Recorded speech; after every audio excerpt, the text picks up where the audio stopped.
പരിശുദ്ധ ദൈവമാതാവിന്റെ വണക്കമാസം 24-ാം ദിവസം. കാൽവരിയിലെ കുരിശിൽ ലോകപാപ പരിഹാരാർത്ഥം യേശു ജീവൻ ഹോമിച്ചു. ആദ്യത്തെ സഭാംഗങ്ങളിൽ പരിശുദ്ധ കന്യകയും വിശുദ്ധ യോഹന്നാനും വിശുദ്ധ മഗ്ദലന മറിയവും ചില ഭക്തസ്ത്രീകളും മാത്രമേ അവിടെ സന്നിഹിതരായിരുന്നുള്ളൂ. ഈശോയുടെ മരണത്തിന് ശേഷം അപ്പസ്തോലന്മാർക്കും മറ്റ് ക്രിസ്തുവിൻ്റെ അനുഗാമികൾക്കും പ്രത്യാശയും ധൈര്യവും നൽകിയത് പരിശുദ്ധ കന്യകയുടെ സാന്നിധ്യമായിരുന്നു. അവർ ഒരർത്ഥത്തിൽ നിരാശരും നിരാലംബരുമായിരുന്നു. നല്ല ഇടയനായ മിശിഹായുടെ പീഡാനുഭവ വേളയിൽ തന്നെ അപ്പസ്തോലന്മാരും അവിടുത്തെ അനുഗാമികളും ഭയചകിതരായി പലായനം ചെയ്തു. എന്നാൽ പരിശുദ്ധ കന്യക അവരെ ധൈര്യപ്പെടുത്തി. സ്വർഗാരോഹണ അവസരത്തിൽ പരിശുദ്ധാത്മാവിൻ്റെ ആഗമനം വരെ അപ്പസ്തോലന്മാരും മറ്റുള്ളവരും പരിശുദ്ധ കന്യകയുടെ നേതൃത്വത്തിൽ പ്രാർത്ഥനാനിരതരായി ചെലവഴിച്ചു. 10-ാം ദിവസം പരിശുദ്ധാത്മാവ് അപ്പസ്തോലന്മാരുടെ മേൽ എഴുന്നള്ളി വന്നു. 2-ാം പ്രാവശ്യം പരിശുദ്ധ കന്യകയുടെ നേതൃത്വത്തിൽ സമ്മേളിച്ച അപ്പസ്തോലന്മാരുടെ മേൽ പരിശുദ്ധാത്മാവ് എഴുന്നള്ളി വന്നപ്പോൾ തിരുസഭയുടെ ഔപചാരികമായ ഉദ്ഘാടനം നിർവഹിക്കപ്പെട്ടു.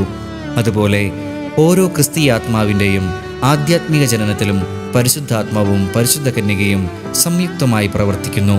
നമ്മുടെ അനുദിന ജീവിതത്തിൽ നമുക്ക് അഭിമുഖീകരിക്കേണ്ടി വരുന്ന പ്രശ്നങ്ങളിലും വിപത്തുകളിലും ദിവ്യജനനി നമ്മെ സഹായിക്കുമെന്ന പ്രത്യാശ നമുക്ക് ഉണ്ടാകേണ്ടിയിരിക്കുന്നു. ജപം. മരിയാമ്പികെ, അവിടുന്ന് പ്രാരംഭ സഭയിൽ ജീവിച്ചുകൊണ്ട് സഭാംഗങ്ങൾക്ക് ധൈര്യവും ശക്തിയും പകർന്നു. എന്നും സഭയുടെ ഉത്കർഷത്തിലും വിജയത്തിലും അങ്ങ് തൽപരയാണെന്ന് വ്യക്തമാക്കിയിട്ടുണ്ട്.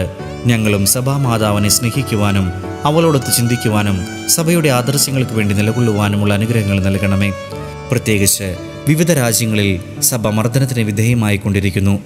നാദേ, പ്രസ്തുത രാജ്യങ്ങളിൽ തിരുസഭ വിജയം വരിച്ച് സഭാസന്താനങ്ങൾ അങ്ങേക്കും അങ്ങേ തിരുക്കുമാരനും സമൃദ്ധിജനകമായി ജീവിതം നയിക്കുന്നതിനാവശ്യമായ അനുഗ്രഹങ്ങൾ വർഷിക്കണമെന്ന് അങ്ങയോട് ഞങ്ങൾ അപേക്ഷിക്കുന്നു. സുഹൃത ജപം. ക്ഷമയുടെ ദർപ്പണമായ ദൈവമാതാവേ, ജീവിതക്ലേശങ്ങൾ ക്ഷമാപൂർവം സഹിക്കുവാൻ ഞങ്ങൾക്ക് വേണ്ടി അപേക്ഷിക്കണമേ. ക്ഷമയുടെ ദർപ്പണമായ ദൈവമാതാവേ, ജീവിതക്ലേശങ്ങൾ ക്ഷമാപൂർവം സഹിക്കുവാൻ ഞങ്ങൾക്ക് വേണ്ടി അപേക്ഷിക്കണമേ. ക്ഷമയുടെ ദർപ്പണമായ ദൈവമാതാവേ, ജീവിതക്ലേശങ്ങൾ ക്ഷമാപൂർവം സഹിക്കുവാൻ ഞങ്ങൾക്ക് വേണ്ടി അപേക്ഷിക്കണമേ.